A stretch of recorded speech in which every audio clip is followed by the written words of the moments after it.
Imagine you are standing in the middle of a great crowd. The air is warm. All around you, thousands of people are singing. Flags move slowly in the wind. Drums beat somewhere behind you, and you can feel the sound deep in your chest. On the green field below, 11 players in bright colors wait. A small white ball rests on the grass. For 90 minutes, the hopes of an entire nation will rest on these few people and this one ball. And right now, before anything happens, the whole world seems to hold its breath. This is more than a game. This is the FIFA World Cup. How did a simple game with a ball become the greatest celebration on earth? How did a small tournament, a competition between many teams, with only 13 countries, grow into an event watched by billions of people? And why can one goal make a whole country cry with joy, while one missed kick leaves millions in silence? Together, we are going to walk into the story of the World Cup. We will discover how it began. We will meet the heroes who made it magical. And we will see what this beautiful game can still teach us today. Near the end, I will also share one strange secret. It is the story of a golden trophy that survived a war, vanished from a public hall, and was found again by the most unlikely hero of all. So make yourself comfortable and let the story begin. Long ago, people in many lands played games with a ball, but modern football began to take shape in England. This was during the 1800s. At first, every town had its own rules. In some places, players could use their hands. In others, they could not. It was confusing. So slowly, people agreed on one clear set of rules. The game became simple, it became fair, and it became wonderful to watch. Picture those first matches: muddy fields, thick leather boots, a heavy ball that hurt your head when you jumped to meet it. There were no bright lights, there were no cameras, but there was something pure in it. Two teams, one ball, one simple question: who will score? And why did the game spread so fast? Because anyone could play. You did not need money. You did not need special tools. A ball, a flat piece of ground, and a few friends. That was enough. In a rich city or a poor village, football belonged to everyone. Then the game began to travel. British sailors played it in faraway ports. Workers carried it to new cities. Teachers brought it into schools. The game crossed oceans and mountains. Soon, children were kicking balls in the streets of South America, Africa, and Asia. The fields were different, the languages were different, but the feeling was always the same. People loved the speed. They loved the teamwork. They loved the simple joy of a goal. Football was no longer only an English game. It was becoming a game for the whole world. But a game this big needed something more. It needed a dream. In 1904, football leaders met in Paris. They wanted one organization to guide the growing game. That organization became FIFA, and behind its greatest dream stood a Frenchman named Jules Rimet. Rimet believed football could do more than entertain people. He believed it could bring nations together. He imagined teams from around the world meeting on one field under the same rules as equals. Many people said it was impossible.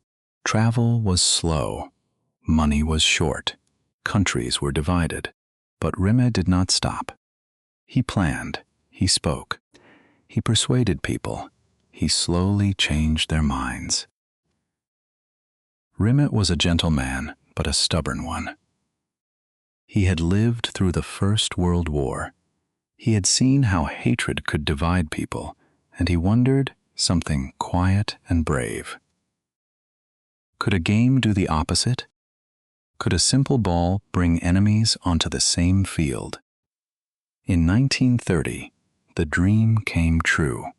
A small country was chosen to host the first World Cup. That country was Uruguay. Uruguay had won 2 Olympic football titles. It was also celebrating 100 years of independence, 100 years of being a free country, and it offered to help pay for the long journey of visiting teams. Still, many European teams were afraid. Crossing the Atlantic Ocean took weeks by ship. Players had to leave their families and their jobs behind. In the end, only 13 teams came. Some of them trained on the deck of the ship as the waves rolled beneath their feet. No one knew if the tournament would succeed. But they came anyway. They came because they believed in something larger than themselves. The first final brought together 2 neighbors and rivals, Uruguay and Argentina. The stadium in Montevideo was full of noise and flags. Even the ball caused an argument. So they played one half with Argentina's ball and one half with Uruguay's. In the end, Uruguay won, 4-2. The streets exploded with joy. People sang through the night. The dream was no longer just an idea in a quiet room. It was real. But the story was about to grow dark. The World Cup returned to Europe. It was held in Italy in 1934 and in France in 1938. More teams came. Bigger crowds arrived. But outside the stadiums, the world was changing. Some leaders began to use football for power and pride. The game became a stage for politics. Then the Second World War began. Everything stopped. The World Cups planned for 1942 and 1946 were canceled. Players became soldiers. Stadiums were damaged. For 12 long years, the tournament fell silent. Think for a moment of what that silence meant. A whole generation of young players never got their chance. Some left for the war as athletes and never came home. The game they loved went quiet, while the world burned around it. During those dark years, the Golden Trophy was in danger. An Italian official secretly kept it safe. He hid it in a box beneath his own bed, far from soldiers who might take it. The world was at war, but the dream did not die. It simply waited. It waited for peace, and slowly peace returned. In 1950, the World Cup came back to life. This time, it was held in Brazil. After 12 silent years, the stadiums filled again. Brazil built an enormous stadium called the Maracanã. The whole country dreamed of winning at home. You could feel it everywhere, in the cafes, in the streets, in the songs people sang. Brazil was not only hoping to win. Brazil was certain. The final seemed certain. Nearly 200,000 people came to watch. Brazil needed only a draw. But Uruguay refused to give up. They fell behind, and then they scored twice. Uruguay won, 2-1. When the final whistle sounded, the huge stadium became almost completely silent. People cried in the streets. This painful day is still remembered today. It is called the Maracanazo, the shock of the Maracanã. But football was about to find its brightest light. His name was Pelé. Pelé grew up in Brazil, in a poor family. As a boy, he played with a ball made from socks and old cloth. He had very little money, but he had speed, he had imagination, and he loved the game with all his heart. In 1958, at only 17 years old, Pelé arrived at the World Cup. Few people knew his name, but match by match, the quiet teenager showed the world something extraordinary. Something truly amazing. Brazil won. And when the final whistle came, Pelé cried like a child. His teammates lifted him high into the air. Brazil won again in 1962 and again in 1970. Their players moved with joy and freedom. They passed the ball quickly. They attacked without fear. For millions of fans, Brazil showed that football could be more than a sport. It could be art. People even gave this style a name. They called it the beautiful game, and that name has never left us. By the end of his career, people said Pelé had scored more than 1,000 goals. But numbers never truly explained him. What people remembered was the feeling, the way he made the impossible look easy, the way one small boy with a sock ball had become the heart of a nation. But every story of beauty also holds moments of pain. If a story like this helps your English feel more natural, please subscribe to InkWell English and walk with us through more stories like this one. In 1986, Argentina faced England. The match was full of tension. Then came a man named Diego Maradona. He jumped for the ball and touched it with his hand. The referee, the person who controls the match, did not see it. The goal was allowed. Maradona later called it the hand of God. Some people saw cleverness. Others saw cheating. The argument has never ended. But only a few minutes later, Maradona did something unforgettable. He took the ball near his own goal. Then he began to run. One defender came. He passed him. Another came. He passed him too. He crossed almost the whole field, moved past 5 English players, and calmly scored. People called it the goal of the century. In one single match, Maradona showed both sides of football. Cleverness and beauty, argument and genius. This is the heart of the World Cup. It lifts people up, and it breaks their hearts. Sometimes a match ends level, and the winner is decided by penalty kicks.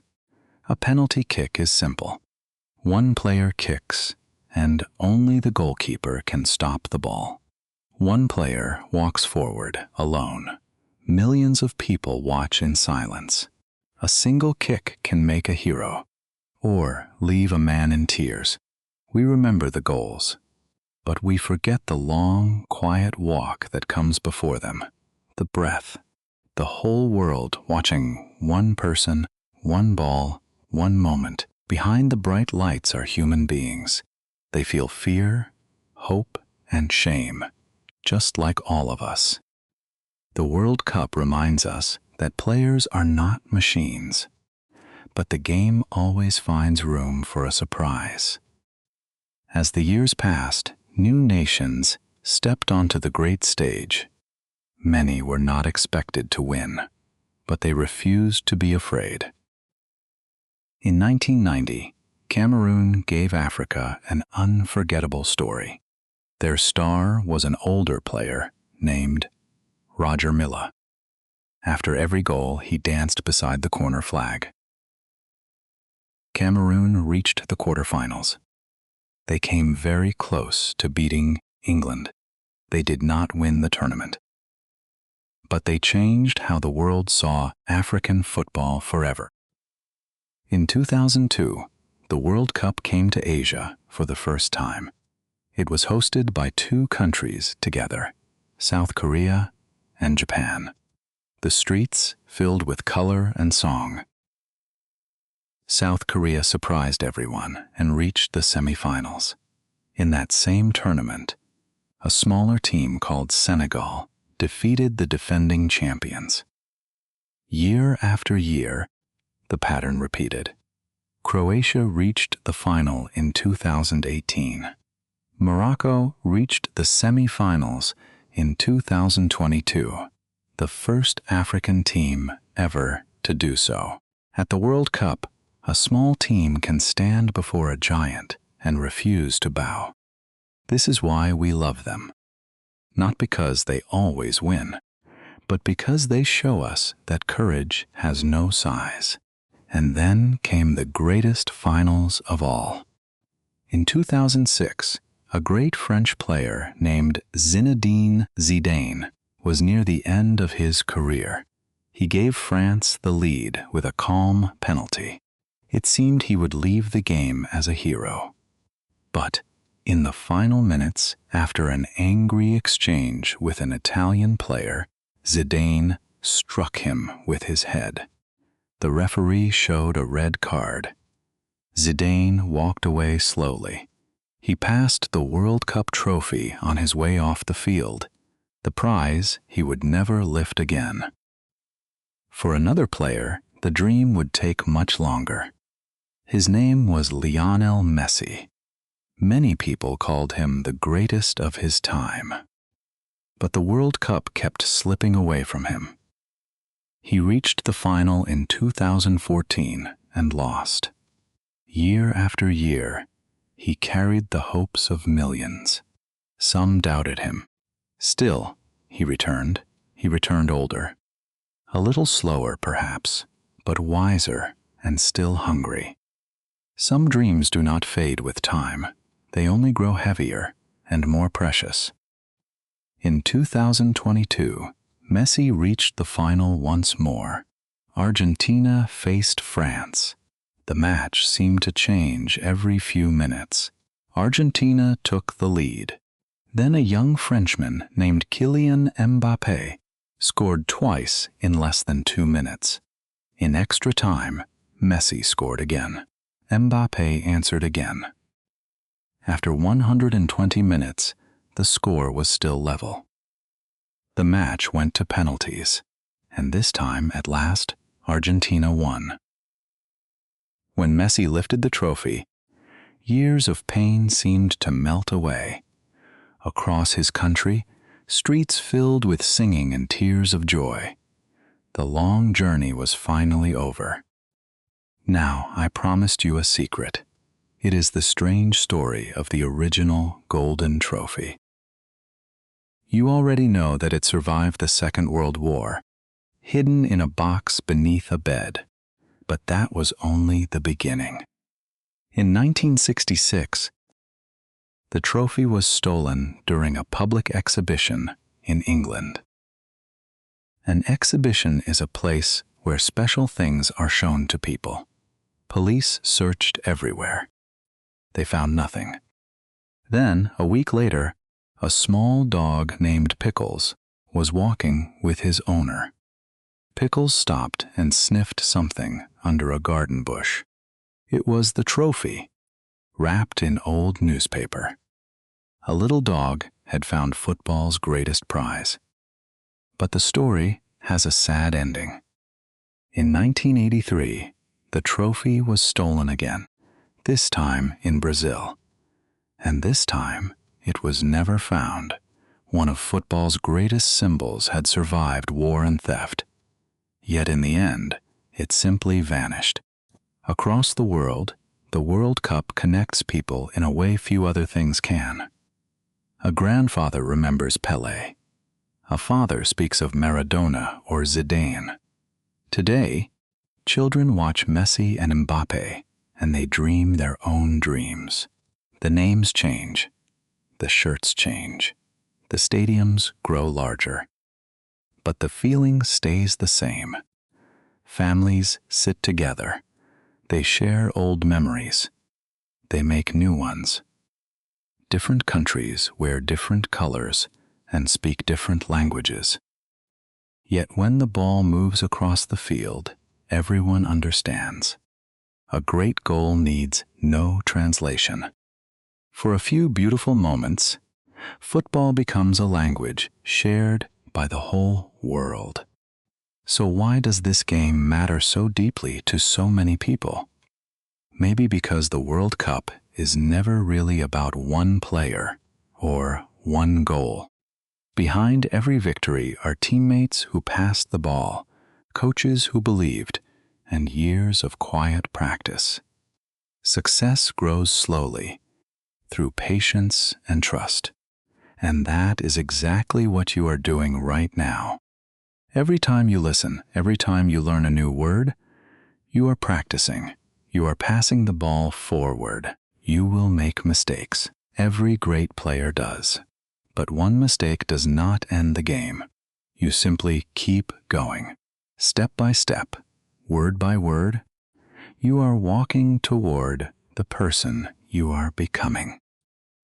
Thank you for sharing this journey with me. The World Cup is a collection of dreams, passed gently from one generation to the next.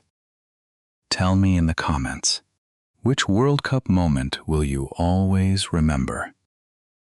Subscribe to InkWell English, and I will see you in the next story.